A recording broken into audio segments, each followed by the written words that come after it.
I never imagined that the woman staring back at me in the mirror that morning would become someone I barely recognized by nightfall. My name is Mary Ann Thornton. I'm 72 years old, and I live in what used to be the most beautiful corner of Charleston, South Carolina. You know those old southern homes with the wraparound porches and magnolia trees that have seen generations come and go? That's where I've spent most of my life.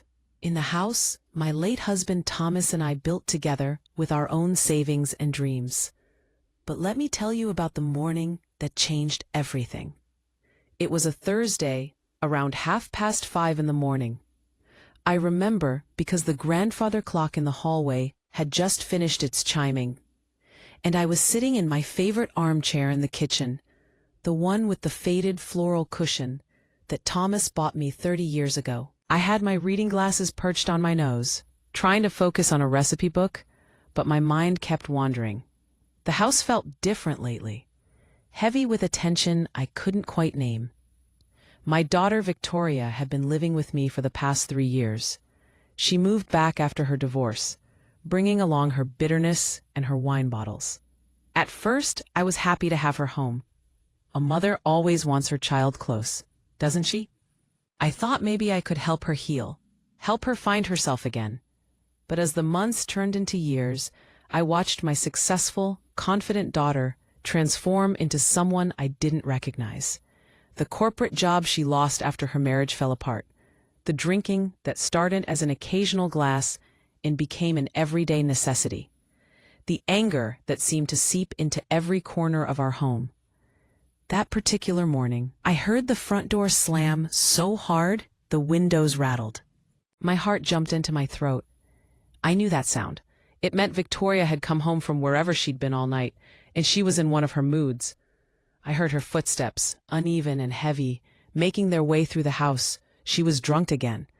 I could always tell by the way she walked, that stumbling, careless gait that made my stomach twist with worry, and something else I was ashamed to name. Fear. I stayed perfectly still in my chair, hoping maybe she'd just go straight upstairs to her room. But no such luck. The kitchen door swung open with a bang, and there she stood. Victoria was 46 years old, but in that moment, she looked both older and younger at the same time. Her hair was a mess, her makeup smeared, and her eyes had that glazed, unfocused look that came with too much alcohol. She was wearing a black dress that was wrinkled and stained, and she was holding her high heels in one hand. "Well, well," she slurred, leaning against the doorframe. "Look who's up." The perfect mother, sitting there judging me with those eyes. I wasn't judging her.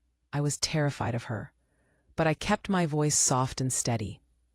"Victoria, sweetheart, why don't you go upstairs and get some rest?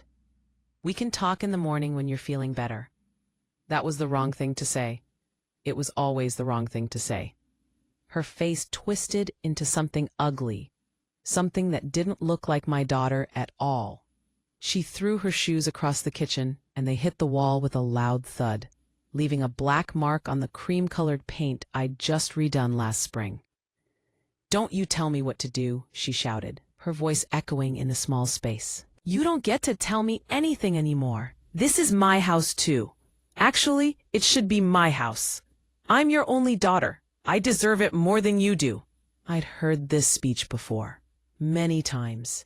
Ever since Thomas passed away 5 years ago, Victoria had become obsessed with the house, with the idea that somehow I was keeping something from her that was rightfully hers. But this night felt different. There was something darker in her eyes, something that made my blood run cold. I stood up slowly, my joints protesting. I'm not as young as I used to be, and arthritis has made my movements careful and deliberate. "Victoria, please, you're not yourself right now. Let's just—" "Shut up!" she screamed, and she lunged at me. I didn't have time to move. Her hands grabbed my arms, her fingers digging into my skin with a strength I didn't know she possessed. She shook me so violently that my glasses flew off my face and clattered onto the floor. The world became a blur of shapes and colors. My teeth rattled in my head, and I felt a sharp pain shoot through my neck. "You ruined my life," she was screaming, her face inches from mine. "You and Daddy with your perfect marriage and your perfect house. You made me feel like nothing was ever good enough. And now look at me. Look at what I've become." She wasn't seeing me. She was seeing every disappointment, every failure, every broken dream reflected in my face. And then she pushed me. Hard. I went flying backward. My back hit the edge of the kitchen counter with a sickening thud that knocked the air out of my lungs. Stars exploded behind my eyes, and for a moment I thought I might pass out, but I didn't. I slid down to the floor, my legs giving out beneath me, and I ended up sitting there, gasping for breath, unable to move. And then came the slap. Sharp, sudden, and so unexpected that I didn't even see it coming. Her hand connected with my face with a crack that seemed to echo through the entire house. The pain was immediate and burning, spreading across my cheek like fire. I tasted copper in my mouth. My lip had split open, and blood was already pooling on my tongue. Victoria stood over me, breathing hard, her chest heaving. For a long moment, we just stared at each other. I saw something flicker in her eyes, maybe recognition, maybe horror at what she'd just done. But then it was gone, replaced by that same cold anger. She turned and walked away, just like that. She left me there on the kitchen floor, bleeding and broken, and I heard her footsteps going up the stairs. A minute later, her bedroom door slammed shut. The silence that followed was absolute. I sat there on the cold tile floor, my hand pressed to my bleeding lip, and I realized something that should have been obvious years ago. My daughter didn't love me, not anymore.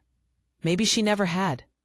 What she felt for me was resentment, rage, and a twisted sense of entitlement that had poisoned whatever affection might have existed between us. I don't know how long I sat there. It could have been minutes or hours. Time seemed to have stopped. Eventually, I managed to pull myself up using the counter for support. Every muscle in my body screamed in protest. I made my way to the small bathroom off the kitchen and turned on the light. The woman in the mirror was a stranger. My left cheek was already swelling, turning an angry shade of purple. My lip was split and crusted with dried blood. There was a bruise forming on my jaw. I looked like I'd been in a car accident. I looked like a victim. But as I stood there, staring at my reflection, something inside me shifted. It wasn't sadness I felt. It wasn't even fear anymore. It was anger. Cold, clear anger that burned away everything else. I had spent the last 3 years walking on eggshells, making excuses, cleaning up messes, pretending everything was fine. I had let my daughter treat me like a servant in my own home. I had accepted her verbal abuse, her drinking, her tantrums, all because I was her mother. And mothers are supposed to forgive everything, aren't they? No, not this time. Not this. I washed my face carefully, wincing as the cold water hit my split lip. I looked at the bruises forming on my arms where Victoria had grabbed me. I touched the back of my head, which had a painful lump from hitting the counter. And I made a decision. This was the last time my daughter would ever put her hands on me. The last time I would be afraid in my own home. The last time I would choose her over myself. I left the bathroom and walked back into the kitchen. The clock on the wall said it was almost 6 in the morning. I had a few hours before most people would be awake. A few hours to do what needed to be done. I went to the cupboard and pulled out my largest mixing bowl, the one I use for holiday baking. Then I got out the flour, the sugar, the butter, all the ingredients for my famous blueberry scones. Thomas had always loved them. As I started mixing the dough, my hands moving with practiced ease despite their trembling, I began to think. I thought about my friend Eleanor, who lived 3 doors down. Eleanor Mitchell had been a family court judge for 30 years before she retired. She'd seen everything, heard everything. She would understand. She would know what to do. I thought about Officer Raymond Harris from our church, St. Michael's Episcopal. Raymond had known Victoria since she was a little girl. He'd watched her grow up, had even given her away at her wedding when Thomas was too sick to walk her down the aisle. It would break his heart to see what she'd become. But he was a man of the law first. And he would do what was right. And I thought about my sister Patricia, who lived up in Raleigh, North Carolina. Patricia had been warning me for years that Victoria was out of control, that I needed to do something before someone got hurt. Well, someone had gotten hurt. Me. And Patricia deserved to know. I finished mixing the dough and shaped it into rounds, placing them on my best baking sheets, the ones with the copper finish that my niece had sent me for Christmas. They heated evenly and never burned anything, perfect for what I needed today. As the first batch of scones went into the oven, I sat down at the kitchen table and picked up my phone. It was one of those newer smartphones that my grandson had set up for me, with all the numbers I might need already programmed in. My hands were steadier now. The shaking had stopped. I was thinking clearly for the first time in years. I dialed Eleanor's number first. It rang 3 times before her familiar voice, still sharp and commanding, even in the early morning, answered. "Marianne, is everything all right? It's barely 6 in the morning." I could hear the concern in her voice. Eleanor had always been perceptive. She'd probably noticed things at church, the way I'd started making excuses for Victoria's absences, the way I'd grown quieter over the past few years. "Eleanor," I said, and my voice was calm, steady. "I need you to come over for breakfast at 9 o'clock sharp. It's important. Life and death important." There was a pause on the other end of the line. Then Eleanor said in that judge voice of hers, "I'll be there. Do I need to bring anything?" "Just yourself," I replied. "And maybe your reading glasses. We might need to look at some paperwork." I hung up and dialed the next number, the police non-emergency line. A young woman answered, sounding tired from her night shift. "Charleston Police Department, how can I help you?" "Yes, hello. My name is Marianne Thornton. I need to speak with Officer Raymond Harris. It's regarding a domestic situation." "Ma'am, if this is an emergency—" "It's not an emergency at this exact moment," I interrupted gently. "But it is urgent. Officer Harris knows me and my family. We attend St. Michael's together. Could you please have him call me?" The woman took down my information and promised someone would contact me. I thanked her and hung up. Then I dialed Patricia's number in Raleigh. Patricia answered on the first ring, as if she'd been waiting by the phone. "Marianne, what's happened?" Patricia has always had a sixth sense about me. Even when we were children, she could tell when something was wrong before I said a word. We're only 2 years apart, and we've been each other's confidants our entire lives. "It happened, Patricia. What you've been warning me about. Victoria." She put her hands on me. She hit me. I heard Patricia's sharp intake of breath. Then, in a voice tight with fury and fear, she said, "Are you safe right now? Is she there?" "She's upstairs, sleeping it off. Unsafe for now. But Patricia, I've made a decision. I'm not going to live like this anymore. I'm turning her in. I'm pressing charges." Then Patricia said, her voice breaking slightly, "Oh, Marianne, oh, my dear sister, I'm so sorry it came to this. I'm so sorry you had to go through this alone. I'm getting in the car right now. I'll be there by noon." "You don't have to." "Yes, I do. You're my sister. I should have been there sooner. I should have insisted. I'll be there by noon, and I'm staying as long as you need me." After we hung up, I sat there for a moment, just breathing. The smell of baking scones filled the kitchen, sweet and comforting. But there was nothing comforting about what I was about to do. I was about to destroy my daughter's life, or at least that's how it would look to the outside world. In reality, I was trying to save both of us, her from herself and me from her. About 20 minutes later, my phone rang. It was Officer Harris. His deep, kind voice came through the line, though I could hear the concern in it. "Mrs. Thornton, I got a message that you needed to speak with me. Is everything all right?" No, Raymond, I said, using his first name for the first time in all the years I'd known him. Everything is not all right. Victoria assaulted me last night. She came home drunk and violent, and she hurt me. I have injuries, visible injuries. I heard him curse softly under his breath. Mrs. Thornton, where is Victoria now? She's asleep upstairs. She passed out in her room. Raymond, I don't want a squad car showing up here with sirens blazing. I don't want the whole neighborhood gossiping about this. I want to handle this with dignity. I want you to come here at 9 o'clock this morning. Eleanor Mitchell will be here as a witness.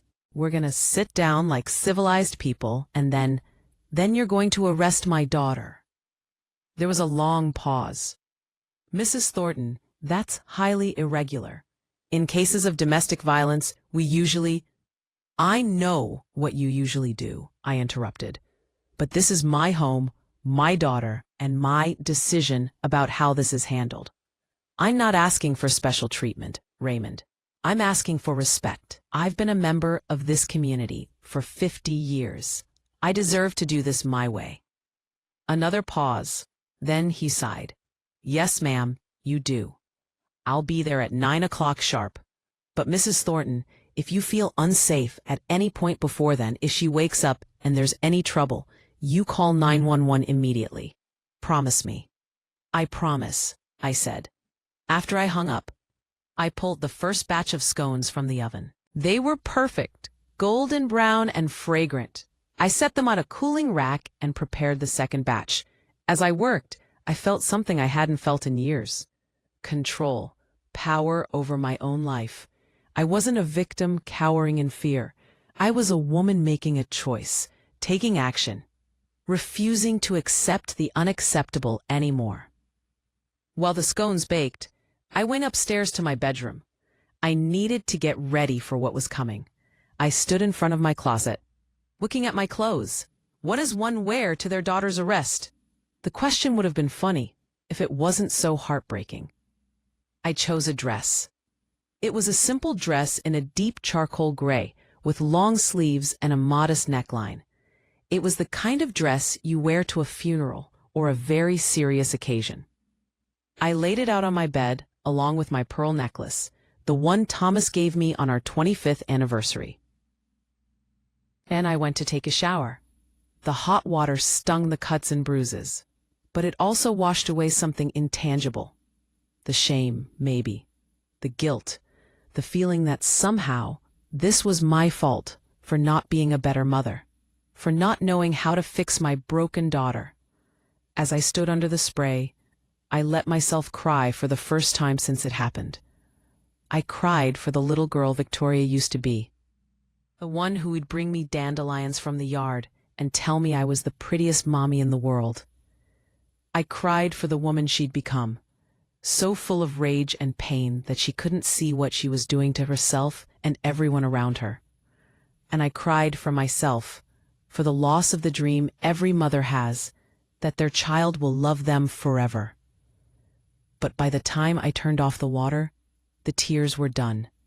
I dried off, got dressed, and did my hair in a neat bun at the nape of my neck.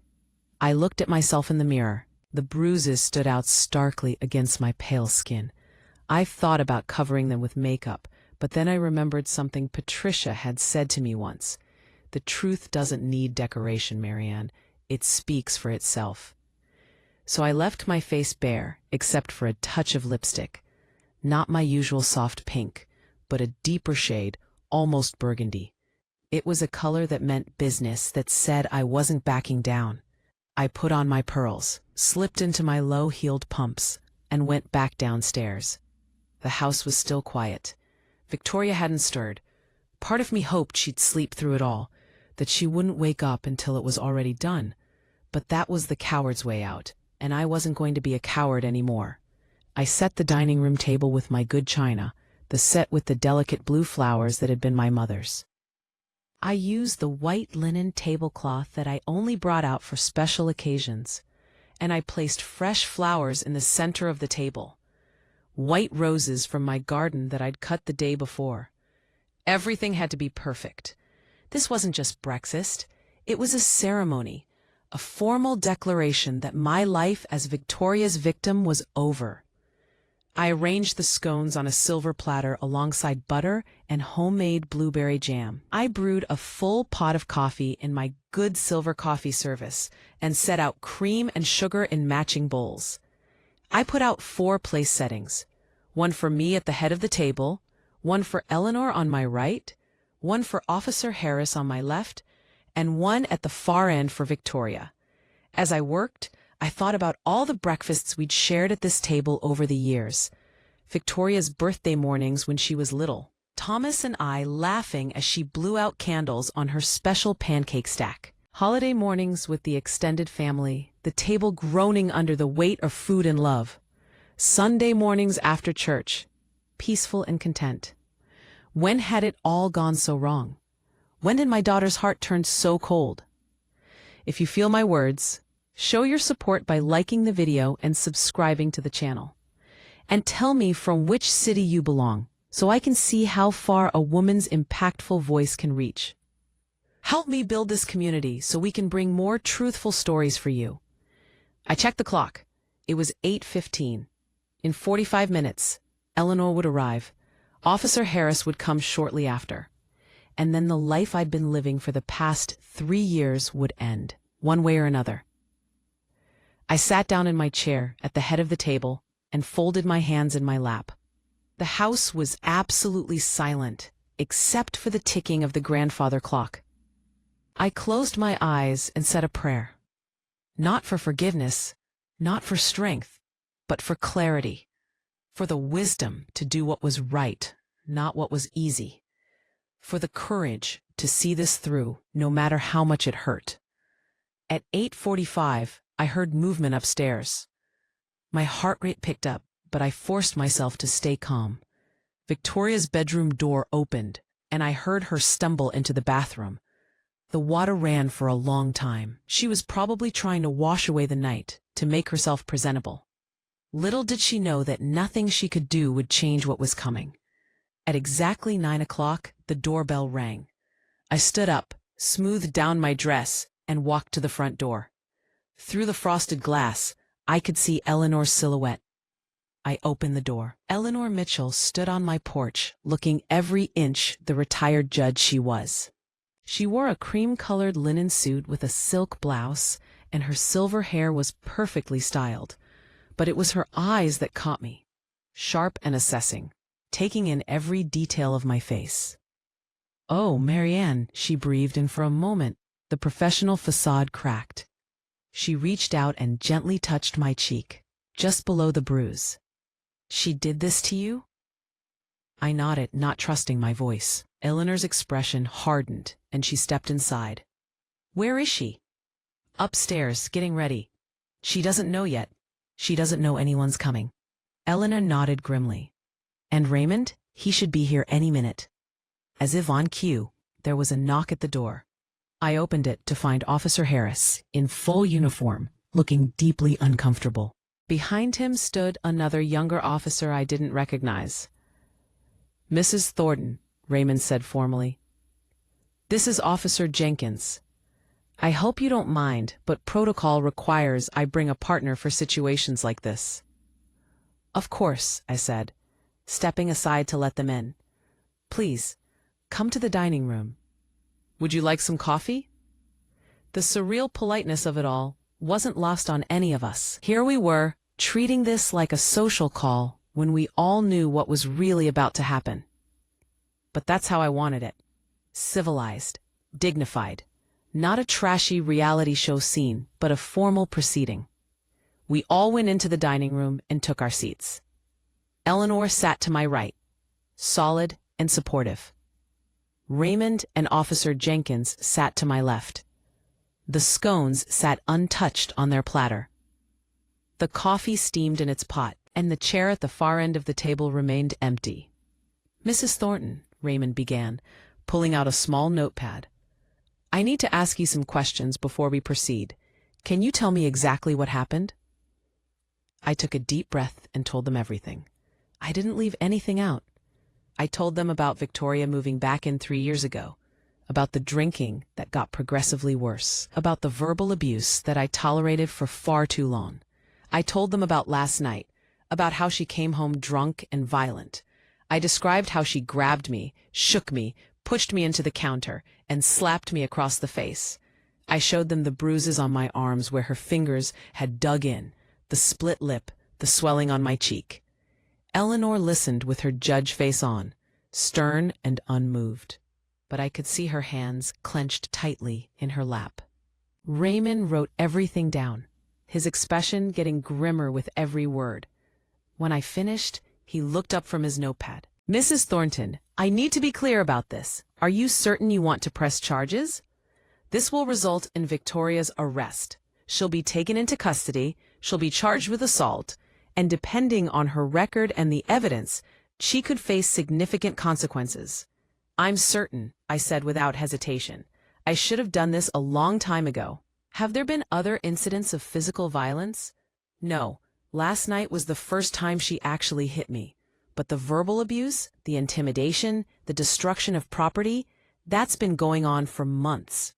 Raymond nodded and made more notes. Then he looked at me with something like admiration in his eyes. "You're very brave, Mrs. Thornton. I know this can't be easy." "Brave?" I shook my head. "No, Raymond. I'm not brave. I'm just tired. Tired of being afraid. Tired of making excuses. Tired of loving someone more than I love myself." That's when we heard it. Footsteps on the stairs. Victoria was coming down. The entire room went silent. Eleanor straightened in her chair. Raymond and Officer Jenkins exchanged a look. I just sat there, my hands folded on the table, and waited. Victoria appeared in the doorway of the dining room. She was wearing jeans and a loose sweater, and her wet hair was pulled back in a ponytail. She looked terrible. Her face was pale and puffy, her eyes bloodshot. She took one step into the room and froze. I watched as her brain tried to process what she was seeing. The formal table setting, Eleanor sitting there in her judge suit, the two police officers in uniform, and me sitting at the head of the table with my bruised face clearly visible, looking at her with an expression I'd never worn before. Not anger, not fear, just cold, absolute resolve. The color drained from Victoria's face. She opened her mouth, but no sound came out. Her eyes darted from person to person, looking for an escape, looking for an explanation that made sense. There wasn't one. "Victoria," I said, and my voice was steady and clear. "Please sit down." She didn't move. She just stood there, frozen, looking like a deer caught in headlights. Her gaze kept coming back to my face, to the evidence of what she'd done. I saw the moment it hit her. The moment she realized this wasn't a bad dream. This was really happening. "Mom," she finally whispered. What is this? What's going on?" Eleanor spoke up, her voice cool and professional. "Victoria, I'm Eleanor Mitchell. You might remember me from the neighborhood. I used to be a family court judge. Your mother has asked me to be here as a witness today." Victoria's eyes widened. "A witness? A witness to what?" "To this," I said, gesturing to my face. "To what you did to me last night. To the fact that you assaulted me in my own home." I didn't," Victoria stammered, but the lie died on her lips. She couldn't deny it. The evidence was right there on my face. Officer Harris stood up. "Victoria Thornton, I need you to remain calm. We're here to discuss the incident that occurred last night. Your mother has filed a formal complaint of domestic assault." The words hit Victoria like a physical blow. She stumbled backward, catching herself on the doorframe. "You called the cops on me? Mom, you called the cops on me?" "Yes," I said simply. "I did. But I'm your daughter." The hysteria was rising in her voice. "How could you do this to me? How could you betray me like this?" That word. Betray. As if I was the one who had broken some sacred trust. As if she hadn't spent 3 years betraying my love, my trust, my hospitality. Something inside me snapped. I stood up, and when I spoke, my voice was cold as ice. "Betray you? Victoria, you put your hands on me." You grabbed me, you shook me, you threw me into the counter, and you slapped me across the face. You left me bleeding on the kitchen floor and went to bed like nothing happened. And you dare to talk to me about betrayal? Tears started streaming down Victoria's face. I was drunk. I didn't know what I was doing. Mom, please, I'm sorry. I'm so sorry. It won't happen again, I swear. You're right, I said. It won't happen again because you won't be living here anymore. Eleanor nodded approvingly. She turned to Victoria with that same cold, assessing look she must have used on countless defendants. Victoria, I remember you as a little girl. You were bright, ambitious, kind. Your parents were so proud of you. What happened to that girl? Victoria wiped her face with the back of her hand, smearing her tears. Life happened. My marriage fell apart. I lost my job. Everything went wrong. So you decided to take it out on the one person who loved you most? Eleanor's voice was sharp. You decided that your pain gave you the right to inflict pain on someone else, on your own mother? I didn't mean to hurt her, Victoria sobbed. I love her. Love? I repeated, and I couldn't keep the bitterness out of my voice. You don't know what love is, Victoria. Love doesn't hurt. Love doesn't humiliate.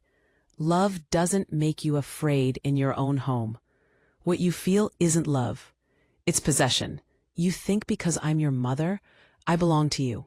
That you can treat me however you want and I'll just take it because that's what mothers do.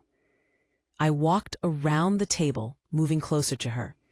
She tried to back away, but there was nowhere to go. I stopped a few feet from her, close enough that she had to look at my face, had to see the damage she'd done. Look at me, Victoria. Really look at me. This is what your love looks like. This is what your pain has done. And I'm telling you right now, as your mother, and as a woman who has finally learned to value herself, that I will not accept this anymore. I will not be your punching bag. I will not be your emotional dumping ground. I will not sacrifice my peace, my safety, and my dignity just because you're hurting. Victoria's legs seemed to give out. She slid down the doorframe until she was sitting on the floor, her head in her hands, sobbing. Please don't do this, Mama. Please, I'll get help. I'll stop drinking. I'll go to therapy. Just don't let them take me away. For a moment, just a moment, the mother in me wanted to cave, wanted to reach down, pull her into my arms, and tell her everything would be okay. But I looked at Eleanor, who was watching me with an expression that said, stay strong. I looked at Raymond, who was waiting for my decision, and I looked at the empty chair at the end of the table. The chair where Victoria should have been sitting for this conversation like an adult, not crumpled on the floor like a child caught stealing cookies. Victoria, I said, and my voice was firm. Getting help, stopping drinking, going to therapy, those are all things you should do. But you're going to do them because the court orders you to, not because I'm begging you to change. This ends today. Your choices brought us here. Your actions have consequences, and I love you enough to let you face those consequences, even if it breaks both of our hearts. I turned to Officer Harris. Raymond, please do what needs to be done. He nodded gravely and walked over to where Victoria sat crumpled on the floor. Officer Jenkins joined him. Victoria Thornton, Raymond said, his voice taking on the formal tone of authority. Please stand up.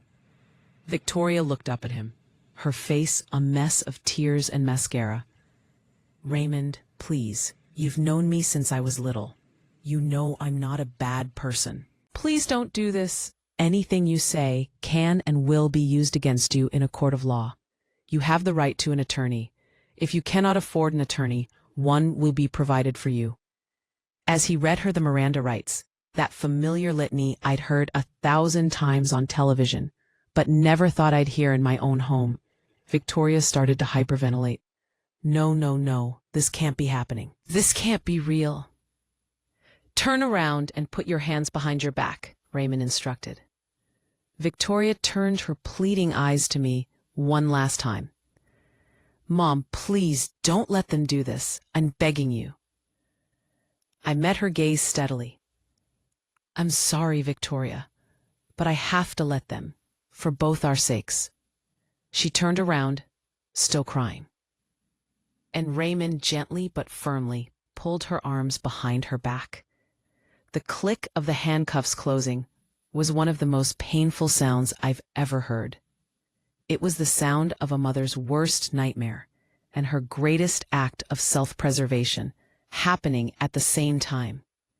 Wait, Victoria said suddenly, trying to turn around. At least let me get my purse, my phone. Your belongings will be collected and brought to you, Officer Jenkins said. Let's go, ma'am. They started to lead her toward the front door. As Victoria passed by me, she stopped for an instant. She lifted her head and looked me in the eye. Her face was wet with tears, but the tears had given way to something else now. Anger, resentment, hatred. I hope you're happy, she shouted, her voice filled with venom. I hope you enjoy your big empty house all alone. When I get out of this, don't expect me to ever speak to you again. You're dead to me, dead. The words should have hurt. They should have cut me to the core, but instead, I felt nothing. Or maybe not nothing. Maybe what I felt was relief. Relief that the pretense was over. Relief that she'd finally said out loud what her actions had been saying for years. Maybe, Victoria, I replied, my voice steady without a hint of hesitation. Maybe I'll regret that it had to come to this, but I will never, ever regret choosing my own life today. Detective Raymond gently pulled her by the arm and they continued walking. I watched them as they crossed the front hall. The other officer opened the front door. The bright morning sun flooded the hallway, making me blink. I didn't go to the door. I didn't want to see the curious neighbors peering out from behind their curtains. I didn't want to see the look on my daughter's face as she was put into a police car. I stood just inside my dining room and just listened. I heard their footsteps on the wooden porch. I heard Detective Raymond's voice saying something to her. And then I heard the sound of the police car door slamming shut. A hollow final sound. And then the sound of the engine starting and driving away until it faded into the distance. And then the silence returned. But it was a different kind of silence. It wasn't the heavy, oppressive silence of the early morning. It was a light silence, empty, yes, painful without a doubt, but light. It was the silence of peace, the silence of a house that no longer held fear.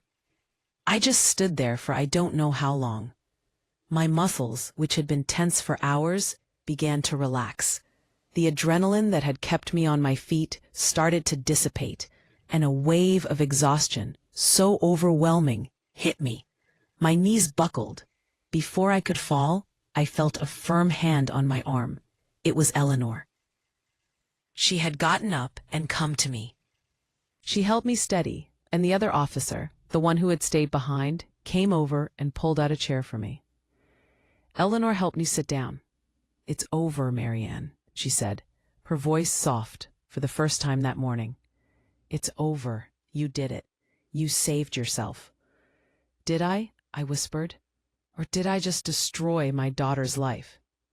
You did what was necessary, Eleanor said firmly. Victoria destroyed her own life with her choices. You just stopped her from destroying yours too. There's a difference. We sat there for a while, neither of us speaking. The dining room table was still set with its untouched scones and cooling coffee. It looked so absurd now, that formal setting for a conversation that had ended with handcuffs and arrest. Finally, Eleanor squeezed my hand. I'm going to make you some fresh coffee. Real coffee, not that fancy stuff. And then we're going to talk about what happens next. What happens next? I repeated dully. I don't even know what happens now. Now, Eleanor said, standing up and heading to the kitchen. You take care of yourself. That's what happens now. For the first time in 3 years, you get to think about what you need, not what Victoria needs. And the first thing you need is a lawyer. A lawyer. Of course, this wasn't over. This was just the beginning of a legal process that would drag on for months. There would be court dates, testimony, possibly a trial. I would have to stand up in front of strangers and detail how my own daughter abused me. The thought was exhausting. Eleanor came back with 2 steaming mugs of coffee. She'd found the good bourbon I kept in the kitchen for cooking and had added a splash to each mug. "Medicinal purposes," she said with a small smile, handing me one. I took a sip. The warmth and the burn helped center me. "Eleanor, what if I made a mistake? What if Victoria is right and I'm just a terrible mother who couldn't help her daughter when she needed it most?" Eleanor's expression hardened. "Stop that right now. That's your guilt talking, and guilt is a luxury you can't afford. You gave Victoria 3 years of chances. 3 years of your patience, your money, your home, your peace of mind. What did she give you? Fear? Pain? Abuse? She's a 46-year-old woman, Marianne, not a child. She's responsible for her own choices." "But she's my child," I said, and my voice broke. "She's my baby. How do I just turn off that part of me that wants to protect her?" Eleanor said softly, "You redirect it. Right now, the best way to protect Victoria is to let her face the consequences of her actions. Enabling her, making excuses for her, letting her get away with violence, that's not protection. That's slow murder. You're killing her with kindness. Sometimes the most loving thing you can do is let someone fall so they can learn how to get back up on their own." I knew she was right. Intellectually, I knew. But my heart was another matter. My heart was broken into a million pieces, and I didn't know how to put it back together. Around 11 o'clock, Patricia arrived. My sister burst through the door like a hurricane, pulling me into a fierce hug the moment she saw me. She didn't say anything at first, just held me while I cried into her shoulder. When I finally pulled back, she cupped my face in her hands and looked at the bruises, with tears streaming down her own face. "That's it," she said, her voice shaking with rage. "I'm moving in. I don't care what you say. I'm staying here until you're back on your feet. Patricia, you have your own life in Raleigh.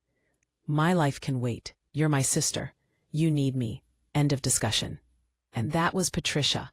Fierce, loyal, absolutely stubborn when she'd made up her mind. Eleanor left shortly after Patricia arrived, but not before making me promise to call her if I needed anything, day or night. As she stood at the door, she turned back to me. "Marianne, one more thing. I want you to think about something. For the past 3 years, you've been living in Victoria's prison. Your whole life has revolved around managing her moods, avoiding her anger, trying to fix her problems. Now she's gone. The prison door is open. What are you going to do with your freedom?" It was a question I didn't have an answer to. Not yet. The rest of that day passed in a blur. Patricia and I went to the police station, where I gave my formal statement. I had to relive the whole night again, describing every detail to a sympathetic female officer who took photographs of my injuries and made me sign form after form. By the time we left, I was emotionally drained, running on nothing but coffee and Patricia's determination. That night, lying in my bed, I couldn't sleep. The house was too quiet. I kept listening for Victoria's footsteps, her door opening, the sound of glass clinking in the kitchen. But there was nothing, just silence. And in that silence, I finally let myself think about the question Eleanor had asked. What was I going to do with my freedom? The first thing I did was sleep in. For 3 years I'd been waking up early, my body trained to expect trouble. But the morning after Victoria's arrest, I slept until 9 o'clock. Patricia made me breakfast, and we sat on the back porch, drinking coffee and watching the birds in the garden. It was peaceful, almost unnervingly so. "You're going to be okay," Patricia said suddenly, breaking the comfortable silence. "I know it doesn't feel like it right now, but you are. You're one of the strongest women I know, Marianne. You survived losing Thomas, and you'll survive this too." Over the next few weeks, I started to build a new routine. A routine that was mine, not dictated by someone else's addiction and anger. I joined a support group for victims of domestic abuse. At first, I felt like a fraud sitting in that circle of women, most of them much younger than me, many of them with stories far worse than mine. But the therapist who ran the group told me something that stuck with me. Abuse is abuse, she said. It doesn't matter if it happened once or 100 times. It doesn't matter if it came from a stranger or your own child. The trauma is real, and you deserve support in healing from it. I made friends in that group, women who understood the complicated tangle of love and fear, the guilt and the anger. We shared our stories, and for the first time, I didn't feel alone in what I'd experienced. There was Margaret, a woman in her 50s whose adult son had been stealing from her for years and had escalated to physical violence when she tried to cut him off. There was Sylvia, a grandmother whose daughter-in-law had been verbally abusing her every time she came to visit her grandchildren. There was Rosa, whose teenage grandson had pushed her down the stairs during a tantrum. We were all mothers, grandmothers, women who had been taught our whole lives that family came first, that we should sacrifice everything for our children and grandchildren. And we were all learning, slowly and painfully. That sacrifice shouldn't mean martyrdom. Victoria's case moved through the court system slowly. Her public defender tried to get the charges reduced, arguing that it was a first offense and that Victoria was struggling with alcoholism and depression. The prosecutor, a sharp young woman named Angela Rodriguez, wasn't having it. Thornton is a 46-year-old woman who physically assaulted her elderly mother, she said at the preliminary hearing. This wasn't a momentary loss of control. According to the victim's statement, there was a pattern of verbal abuse and intimidation that had been going on for years. The defendant needs treatment, yes, but she also needs accountability. I sat in the courtroom that day, in the gallery with Patricia beside me. I watched Victoria being led in by the bailiff. She wouldn't look at me.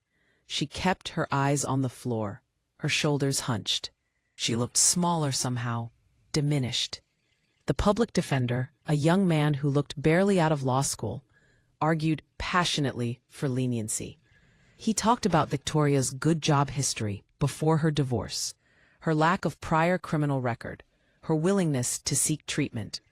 But Angela Rodriguez stood firm. "Your Honor," she said, her voice clear and strong, "domestic violence is domestic violence, regardless of the relationship between the victim and the perpetrator." In fact, when a child assaults a parent, it's particularly egregious because it represents a complete breakdown of the family structure and a betrayal of the most fundamental bond. Mrs. Thornton showed tremendous courage in reporting this crime. The court should honor that courage by holding the defendant accountable. The judge, a stern older man named Judge Whitmore, listened to both sides. Then he looked at Victoria over the top of his reading glasses. "Miss Thornton," he said, "the court recognizes that you're dealing with substance abuse and mental health issues. However, that does not excuse your behavior. Your mother is 72 years old. She took you in when you had nowhere else to go, and you repaid her kindness with violence. This court will not condone such behavior." He set a trial date for 6 weeks out, but before we reached trial, Victoria's lawyer came back with a plea offer. She would plead guilty to simple assault in exchange for the prosecutor's recommendation of a suspended sentence with mandatory conditions. Those conditions were strict. She had to complete 6 months in an inpatient alcohol rehabilitation facility, followed by a year of outpatient treatment and anger management counseling. She would be on probation for 2 years, and she was prohibited from contacting me or coming within 500 feet of my home unless I explicitly agreed otherwise. The day she entered her plea, I was there again. This time, Victoria looked at me, just once, briefly, as she stood before the judge. Her eyes were red-rimmed and puffy, but there was something different in them. Not the cold anger I'd seen the day of her arrest. Something softer. Something that might have been remorse. After she pled guilty and the judge accepted the plea, Victoria's lawyer asked if I wanted to speak to her. I stood in the courthouse hallway, looking at my daughter through the small window of the conference room where they'd taken her.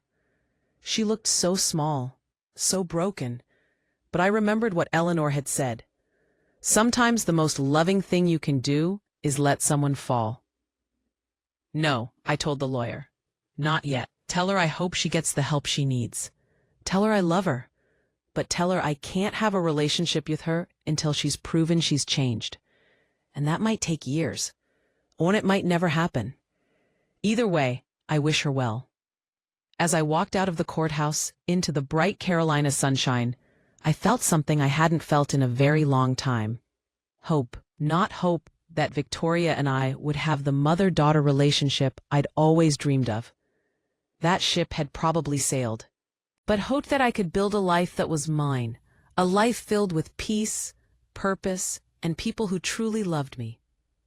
Patricia stayed with me for 2 months before finally going back to Raleigh. By then, I was ready to be alone. Not lonely, alone. There's a difference. I started volunteering at a women's shelter, using my story to help other women find the courage to leave abusive situations. It was hard at first, telling strangers what had happened to me. But the more I talked about it, the more I realized that shame thrives in silence. When you bring abuse into the light, when you name it and claim it and refuse to hide it, it loses some of its power over you. I remember one woman in particular, a woman named Carmen, who was in her 30s. She'd come to the shelter after her boyfriend had put her in the hospital. She sat in the common room, staring at the wall, refusing to talk to anyone. The counselors had tried everything. Finally, they asked if I would sit with her. I pulled up a chair and just sat there in silence for a while. Then I started talking. I told her my story, how my own daughter had hurt me, how I'd been too ashamed to tell anyone for years, how I'd finally found the courage to save myself. When I finished, Carmen turned to look at me. Tears were streaming down her face. "Your own daughter did that to you?" she whispered. "And you still called the police?" "Yes," I said, because I finally understood that loving someone doesn't mean letting them destroy you. It doesn't matter if it's your daughter, your son, your partner, your parent. Abuse is abuse, and you don't deserve it. Carmen started crying in earnest then, and then she started talking. Once she started, she couldn't stop. She told me everything. The years of control, the isolation from her family, the escalating violence, and by the time she was done, she'd made a decision. She was going to press charges. She was going to get a restraining order. She was going to choose herself.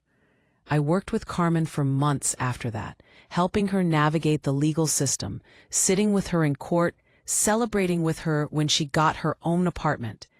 And in helping her, I found my own healing. There's something powerful about taking your pain and using it to help someone else.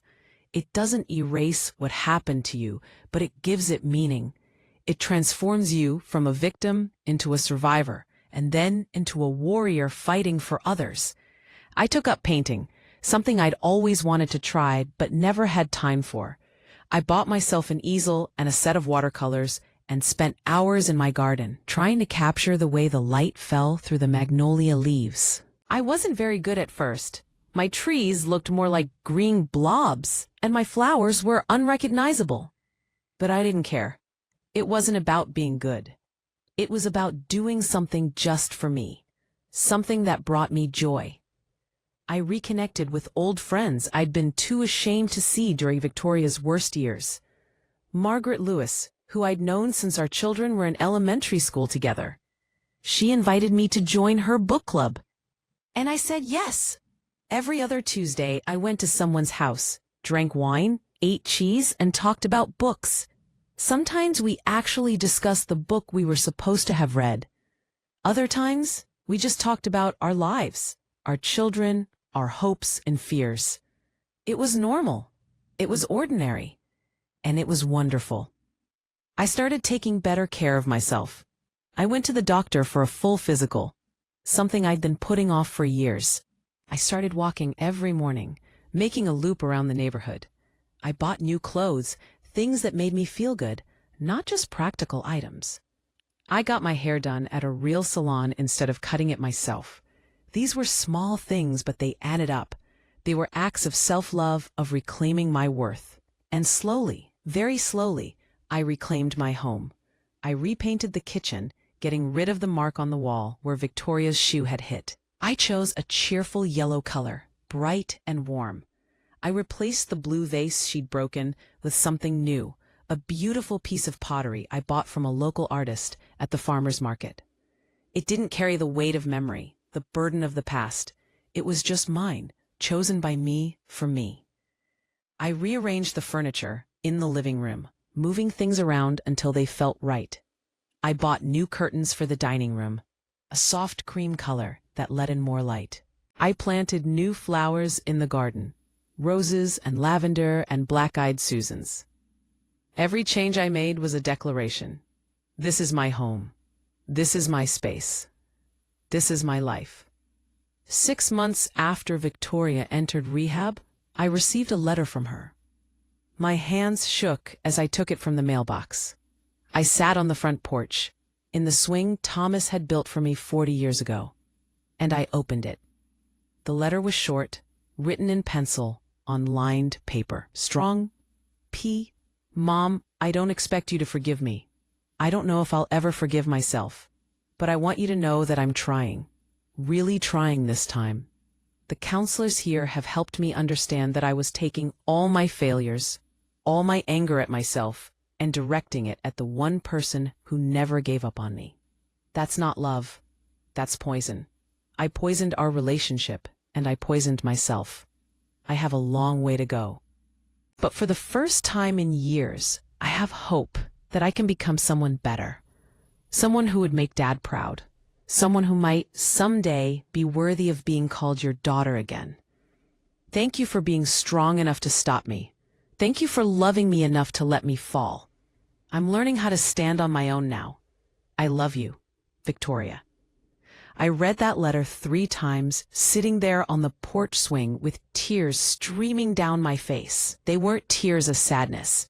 They were tears of relief. Relief that somewhere inside the angry, broken woman Victoria had become, there was still a spark of the girl I'd raised. A spark that might, with time and help, grow into something stronger. Did I write back? Yes, but not right away. I waited 2 weeks, thinking carefully about what I wanted to say. I showed the letter to Dr. Simone, my therapist. I showed it to Eleanor. I showed it to Patricia. They all gave me the same advice. Be honest. Be clear about my boundaries. Don't make promises I couldn't keep. So when I finally put pen to paper, I kept it simple. Victoria, I'm proud of you for doing the work. Keep going. One day at a time. I love you, but I love myself too. And both of those loves are equally important now. We'll see what the future holds. For now, focus on healing. That's all either of us can do. Mom, I mailed the letter and felt a weight lift off my shoulders. I'd responded with honest. I could hope for her recovery while accepting that our relationship might never be what I once dreamed it would be. The seasons changed. Summer faded into fall. The magnolia trees in my yard dropped their leaves, creating a carpet of gold and brown.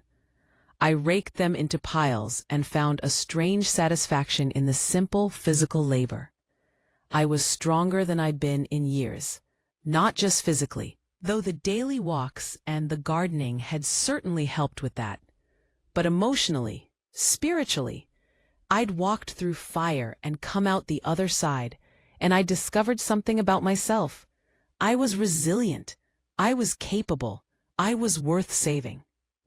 If you feel my words, show your support by liking the video and subscribing to the channel, and tell me from which city you belong, so I can see how far a woman's impactful voice can reach. Help me build this community so we can bring more truthful stories for you. Thanksgiving approached. Patricia called to invite me to Raleigh to spend the holiday with her and her family. It was a tempting offer, the thought of being surrounded by people of not having to cook for just myself was appealing.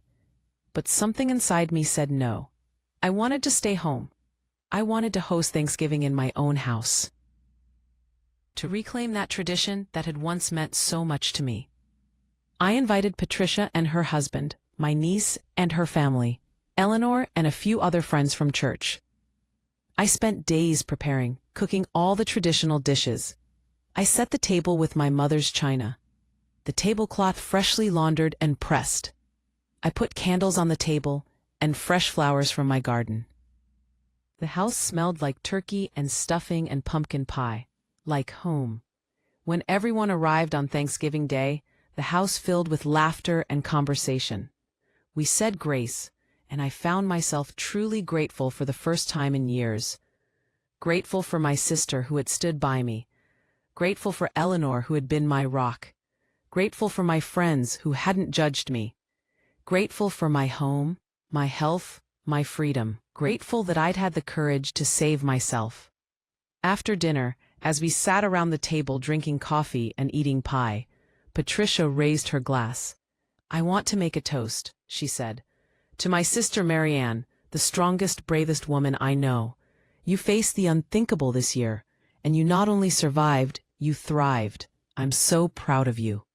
Everyone raised their glasses. To Marianne, they chorused. I felt my eyes fill with tears, but they were good tears, healing tears. "Thank you," I said. "Thank you all for standing by me, for not judging me, for helping me remember who I am." As the evening wound down and everyone started to leave, Eleanor pulled me aside. "How are you really doing, Marianne?" she asked. "And don't give me the polite answer. Give me the truth. Period." I thought about it for a moment. "I'm doing okay," I said finally. "Some days are harder than others. Some days I miss Victoria so much it physically hurts. Some days I feel guilty for what I did, but most days I feel free. Free and sad at the same time, but free." Eleanor nodded. "That's honest, that's real, and that's healing. You're allowed to have complicated feelings. You're allowed to love her and be angry at her. You're allowed to hope for her recovery while protecting yourself. Life isn't black and white, Marianne. It's all shades of gray." A year passed. Then another 6 months. Victoria completed her rehab program and her outpatient treatment. I heard updates through her probation officer, who called me every few months to check in. Victoria had gotten a job as a receptionist at a dental office. She'd found her own apartment, a small studio on the other side of Charleston. She was going to her AA meetings regularly. She was, by all accounts, doing the work. I received another letter from her, asking if we could meet for coffee. "Just coffee," she wrote, "in a public place. No pressure. No expectations. Just a chance to see each other." I thought about it for a long time. I prayed about it. I talked to Dr. Simone, and finally, I said yes. We met at a small cafe downtown, one I'd never been to before. I wanted neutral territory, a place with no memories attached to it. I arrived first and chose a table by the window. I ordered a cup of tea and waited. My heart was racing, my palms sweating. I was more nervous than I'd been in months. Victoria arrived exactly on time. She stood in the doorway for a moment, looking around until she spotted me. And then she walked over. The woman who approached my table was not the daughter I remembered. She was thinner, her face more angular. Her hair was cut short in a simple, practical style. She wore jeans and a plain blue sweater. But the biggest change was in her eyes.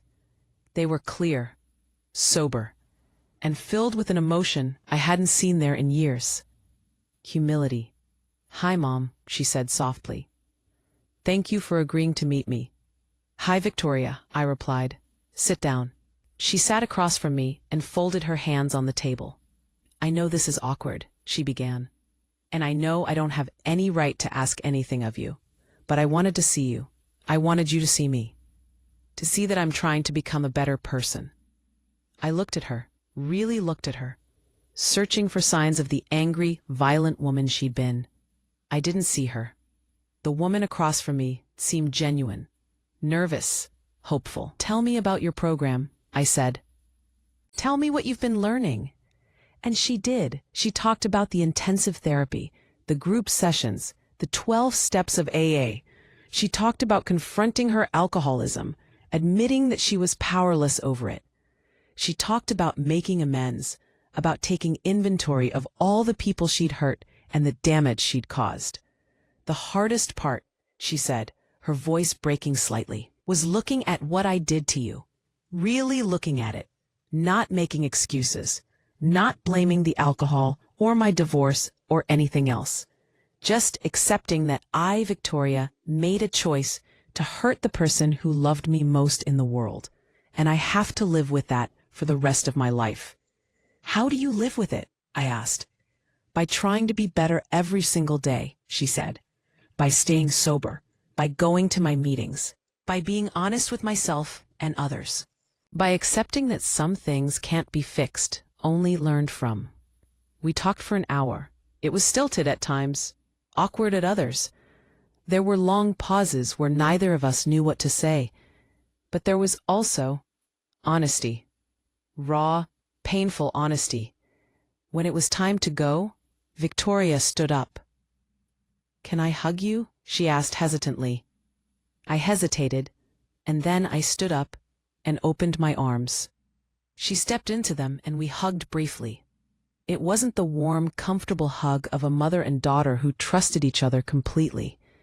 It was careful, tentative, but it was a start. "Can we do this again?" Victoria asked as we walked out of the cafe together. "Maybe next month?" "Maybe," I said. "Let's take it one step at a time." "One step at a time," she repeated. That's all I can do. We did meet again the next month, and the month after that.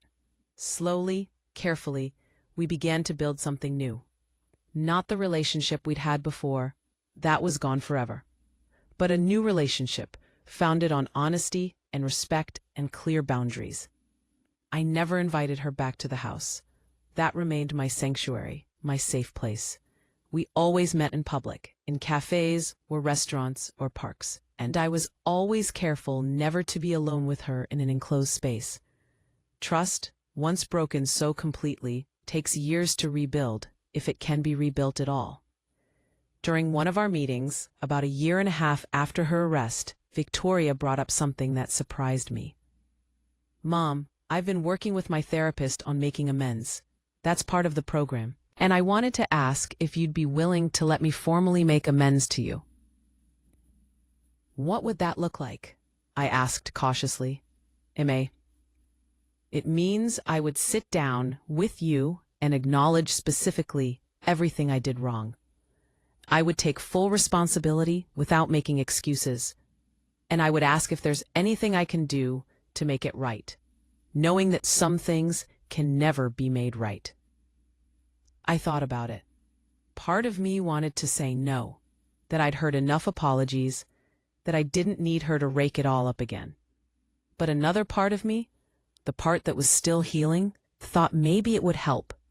Maybe hearing her take full responsibility without qualifications or excuses might bring some closure. "Okay," I said finally. "But I want Eleanor there. And I want to do it in a therapist's office with a professional present. And then I want to do it in a therapist's office with a professional present.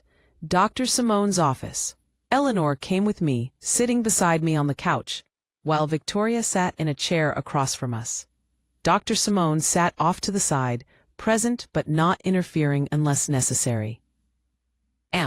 Victoria took a deep breath and began. "Mom, I want to make amends for the harm I caused you. I was living in your home, and instead of being grateful for your generosity, I took advantage of you. I verbally abused you, calling you names and belittling you. I stole money from you to buy alcohol. I destroyed your property in fits of rage, and finally, I physically assaulted you. I grabbed you, shook you, pushed you, and slapped you. I left you injured and bleeding on your kitchen floor. There is no excuse for any of this. The alcohol didn't make me do it. My divorce didn't make me do it. My job loss didn't make me do it. I did it. I made those choices. and I am deeply, profoundly sorry." She was crying now, tears streaming down her face, but she didn't wipe them away. She kept going.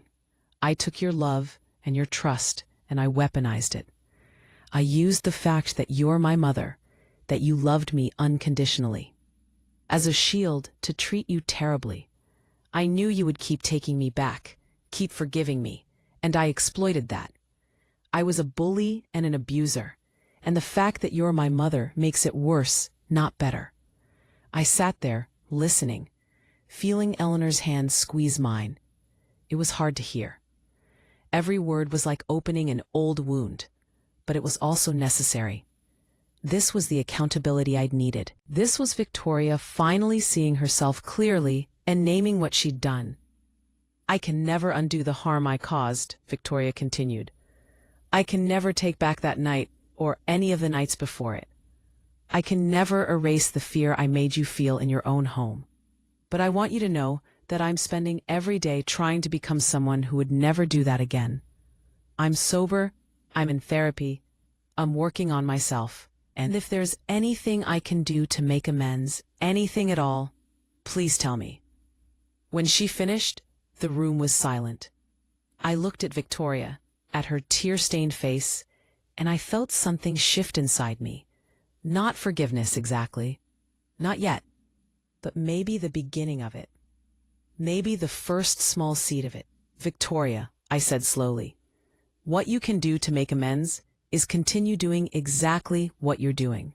Stay sober. Stay in therapy. Build a life for yourself that isn't dependent on me or anyone else. Prove through your actions over time that you've truly changed. That's the only amends I need." She nodded, wiping her face. "I will. I promise I will. And understand this," I continued, my voice firm. "Our relationship will never be what it was. I will always love you because you're my daughter. But the trust is gone. The easy intimacy is gone. What we build from here, if we build anything, will be different. It will have boundaries. It will have limitations. I will never live with you again.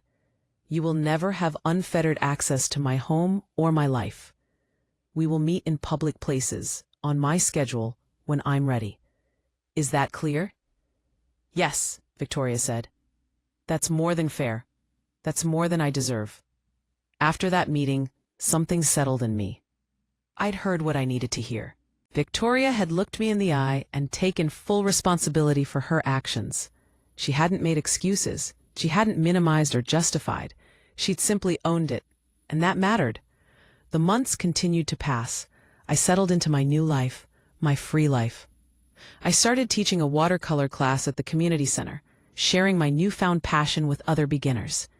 I traveled for the first time in years, taking a trip to Maine with Patricia to see the fall leaves. I laughed more. I slept better. I felt lighter.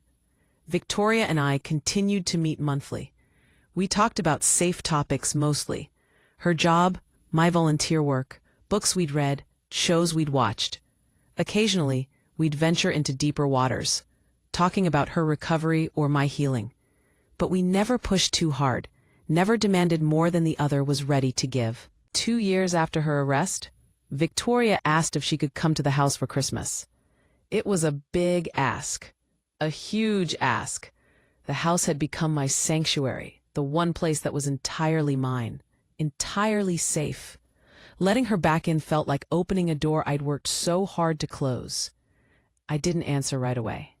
I thought about it for weeks. I talked to Dr. Simone, to Eleanor, to Patricia, to my support group. Everyone told me the same thing. It was my choice. I didn't owe Victoria anything. If I wasn't ready, I wasn't ready. But if I wanted to try, I should do it on my terms, with clear boundaries and an exit plan if things went south. Finally, I called Victoria. "You can come for Christmas dinner," I told her. "From 2 o'clock to 6 o'clock. Not overnight. You'll arrive at 2 and you'll leave at 6. If at any point I feel uncomfortable or unsafe, I will ask you to leave, and you will leave immediately without argument. Do you understand?" "I understand," Victoria said, and I could hear the emotion in her voice. "Thank you, Mom. Thank you for trusting me enough to try. I'm not sure I trust you, I said honestly, but I'm willing to take a chance. Don't make me regret it. I won't. She promised. Christmas Day arrived. I'd spent the morning cooking, filling the house with the smells of roasted turkey and baked ham and sweet potato casserole. Patricia and her husband were there, as well as Eleanor and a few friends from church. I'd told everyone that Victoria was coming, and I'd asked them to stay the whole time. I wanted witnesses. I wanted support. I wanted to make sure I wasn't alone with her. At exactly 2 o'clock, the doorbell rang. I took a deep breath, smoothed down my dress, and went to answer it. Victoria stood on the porch, looking nervous. She was dressed nicely in a simple green dress, and she was holding a poinsettia, plant, and a covered dish. "Hi, Mom," she said softly. "Merry Christmas. I brought green bean casserole.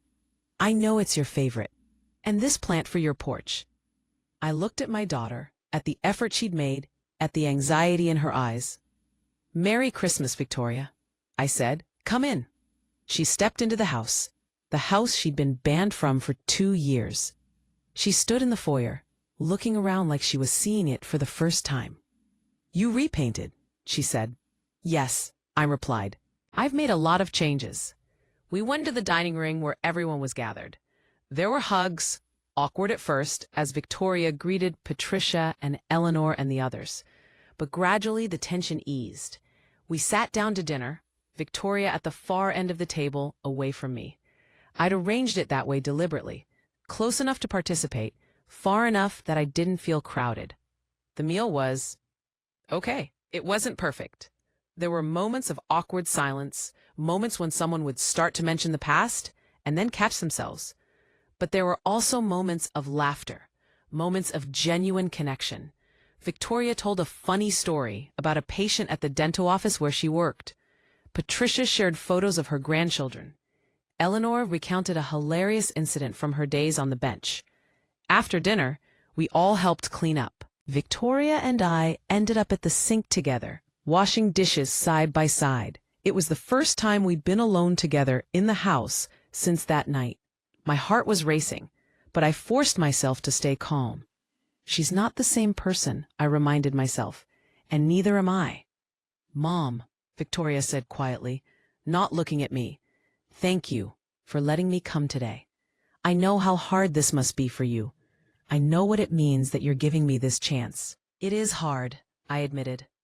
"Every part of me is on high alert, waiting for something to go wrong. But I'm trying. That's all either of us can do." She nodded, still focusing on the plate she was scrubbing. "I want you to know that I think about what I did every single day.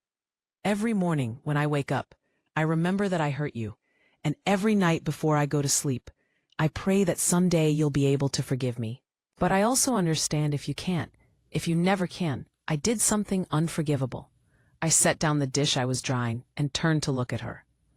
"Victoria, I don't know if I'll ever fully forgive you. I don't know if that's even possible. But I'm learning to live with what happened. I'm learning that I can love you and still protect myself. I can want the best for you while maintaining boundaries. We're building something new here. It's not the relationship we had before, and it never will be. But maybe it can be something else. Something honest." She turned to me, tears in her eyes. "Honest is good. Honest is more than I deserve." When 6 o'clock came, Victoria gathered her things to leave. She hugged Patricia and Eleanor, thanked everyone for including her. Then she turned to me. "Can I hug you goodbye?" I hesitated for just a second, then nodded. She hugged me gently, briefly. "Merry Christmas, Mom. Thank you for today. Merry Christmas, Victoria. Drive safe." After she left, I closed the door and leaned against it, feeling drained but also relieved. I'd done it. I'd let her into my home, and nothing bad had happened. The world hadn't ended, and most importantly, I'd maintained my boundaries. I'd stayed in control. Eleanor came to stand beside me. "How do you feel?" "Exhausted," I admitted. "But okay. It was okay."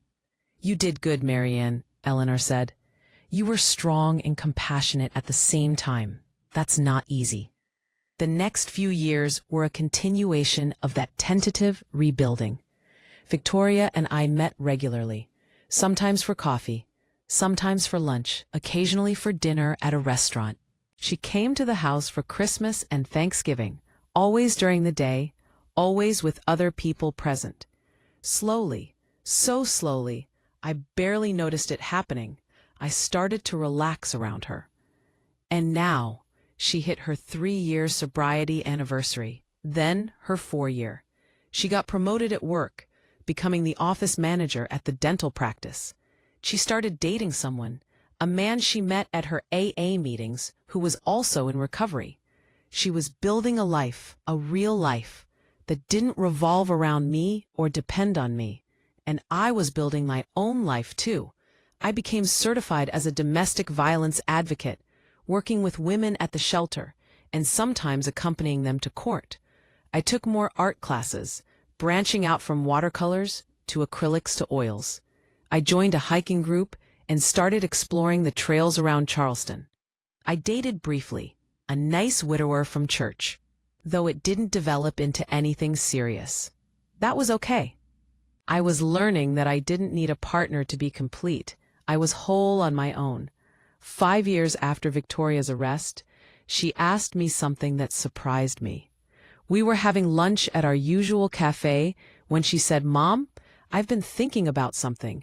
My therapist and I have been working on it, and I wanted to run it by you." "What is it?"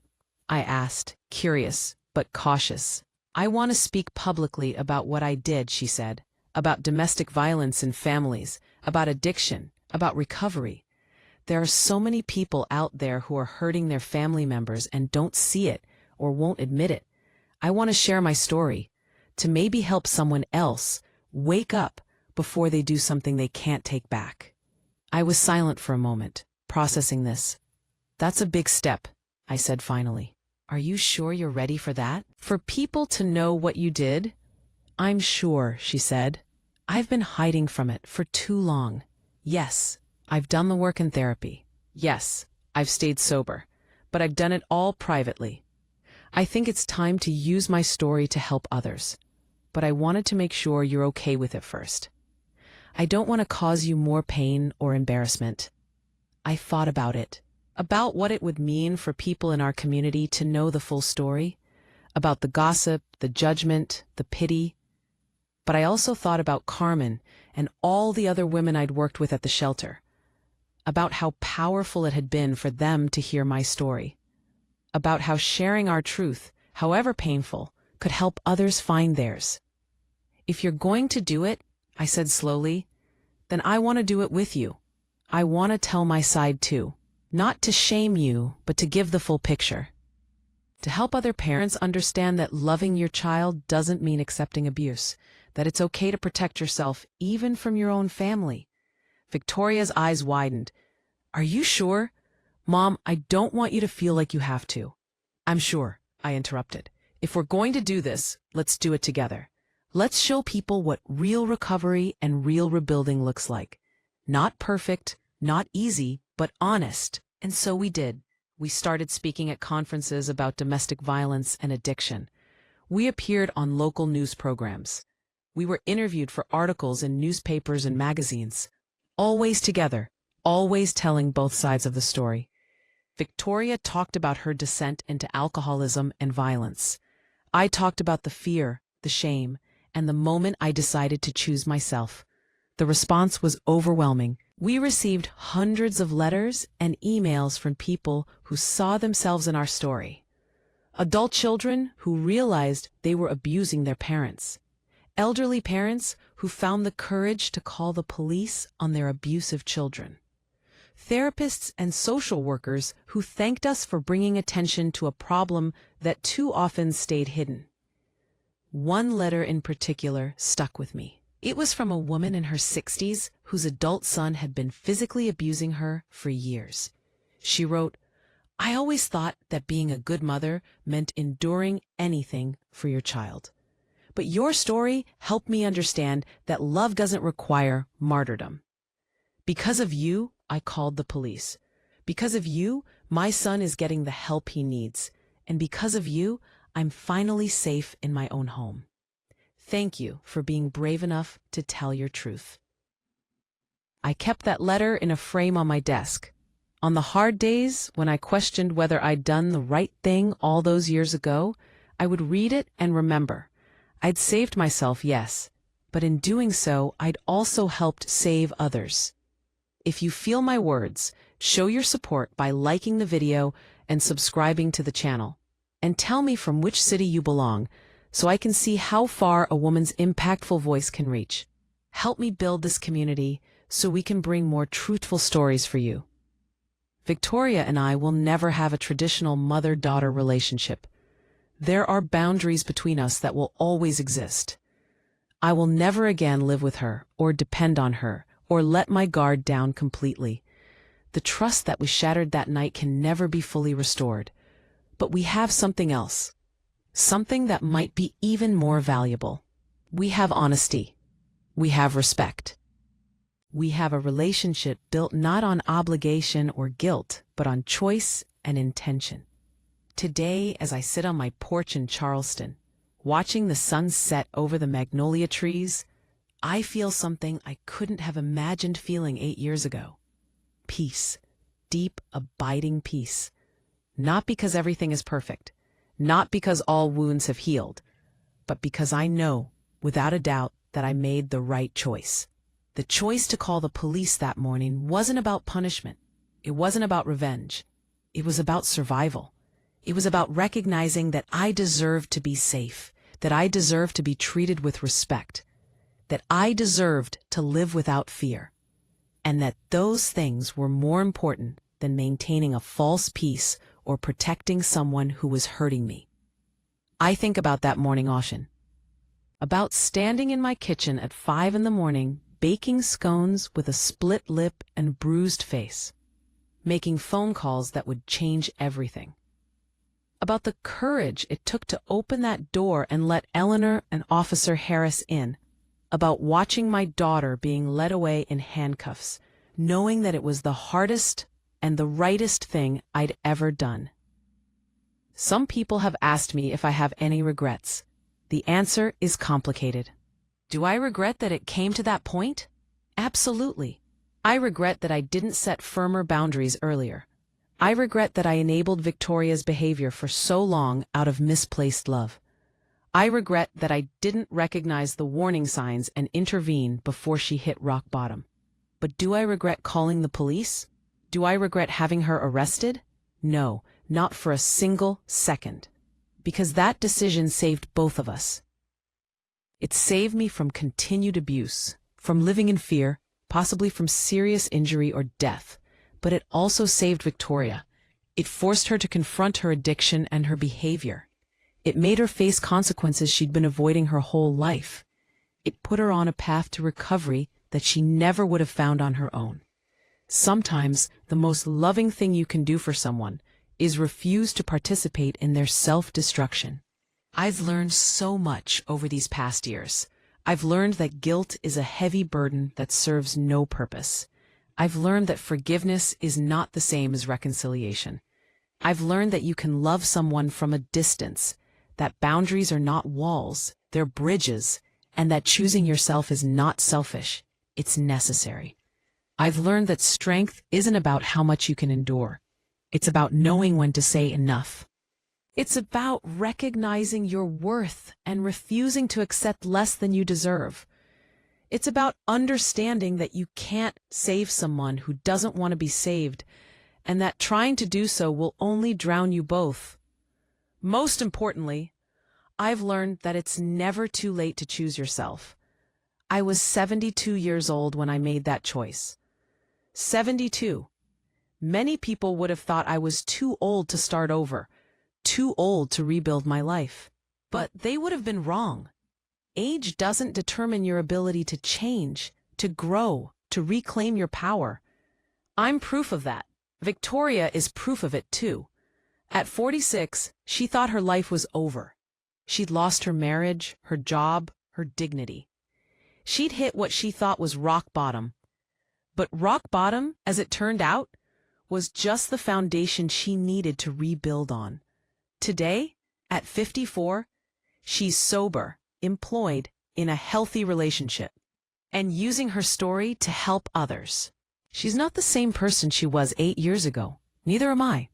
We've both had to die to our old selves to become who we are now. Our story doesn't have a fairy tale ending. We're not best friends. We don't talk every day or share all our secrets. We don't pretend that what happened didn't happen or that everything is perfectly fine. But we have something real, something built on truth and accountability and hard-won respect. And maybe that's better than a fairy tale. Maybe that's what real love looks like after it's been tested by fire and rebuilt from the ashes. I want to say something to anyone who's listening to this story and seeing themselves in it. Whether you're a parent being abused by your child, a child being abused by your parent, a partner being abused by your spouse, or anyone else caught in a cycle of domestic violence, you deserve to be safe. You deserve to be treated with respect. You deserve to live without fear, and you don't owe your abuser your suffering. It doesn't matter if they're family. It doesn't matter if you love them. It doesn't matter if they're sorry afterward or if they promise to change. What matters is your safety, your well-being, your life. And if protecting those things means calling the police, getting a restraining order, or cutting contact completely, then that's what you do. You don't need permission. You don't need to justify it. You just need to choose yourself. I know it's scary. I know it feels like betrayal. I know you'll face judgment from people who don't understand. But I also know that on the other side of that fear is freedom. On the other side of that hard choice is peace. On the other side of that pain is a life worth living. For the abusers who might be listening, I want to say something to you too. It's not too late to change. It's not too late to get help. But change has to come from you. It can't be forced on you by someone else's love or patience or forgiveness. You have to want it badly enough to do the hard work, to face your demons, to take responsibility without excuses. And sometimes the wake-up call you need is losing the person you love. That's not cruelty. That's reality. Offspring parse, Vittoria lost me. Or at least, she lost the version of me that would tolerate her abuse. And that loss, that consequence, was what finally made her willing to change. If I had forgiven her that morning, if I had cleaned up the blood and pretended it didn't happen, she never would have gotten sober. She never would have faced her addiction. She probably would have killed me eventually. Or at the very least, continued to make my life a living hell. By choosing myself, I gave us both a chance at a better life. Offspring parse. I'm 79 years old now. I've lived a lot of life, seen a lot of things. And if there's one thing I know for certain, it's this. You teach people how to treat you. If you accept disrespect, you'll get more disrespect. If you accept abuse, you'll get more abuse. But if you stand up and say, no more, I deserve better, I'm worth more, then you create the possibility for something different. Not always with the same person. Sometimes they can't or won't change, but at least with yourself. You change your relationship with yourself, and that changes everything. Today, I live alone in my Charleston home, and I love it. I have my routines, my friends, my volunteer work, my art. I have Victoria in my life, but on my terms, with my boundaries.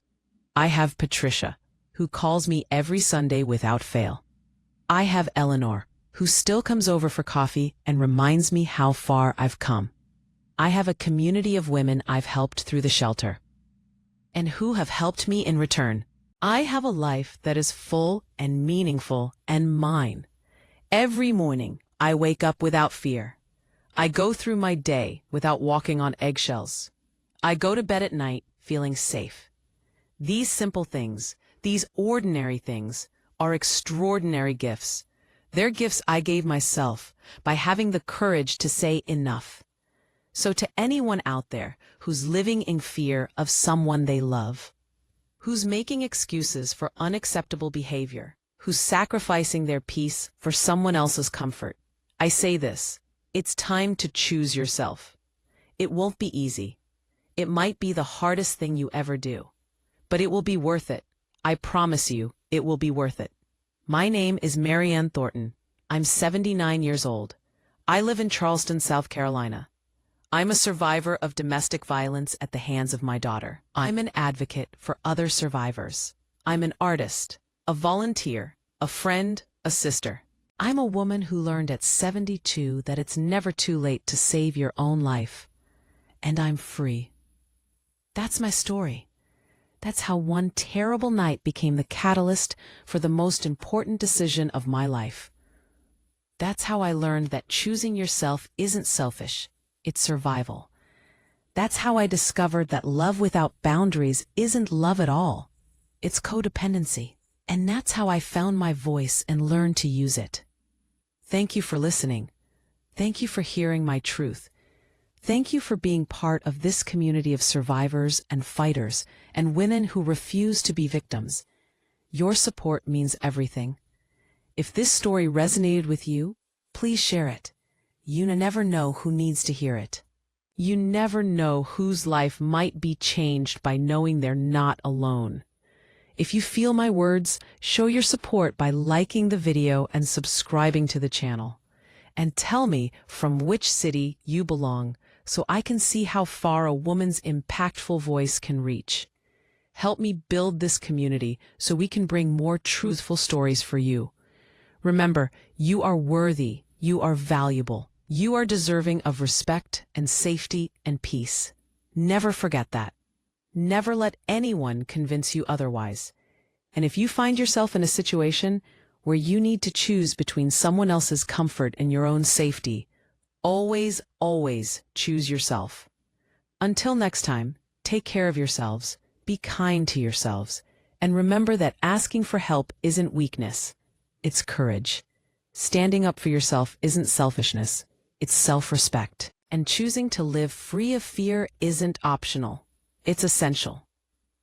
This is Mary Ann Thornton, signing off. Stay strong, stay safe, and stay true to yourself.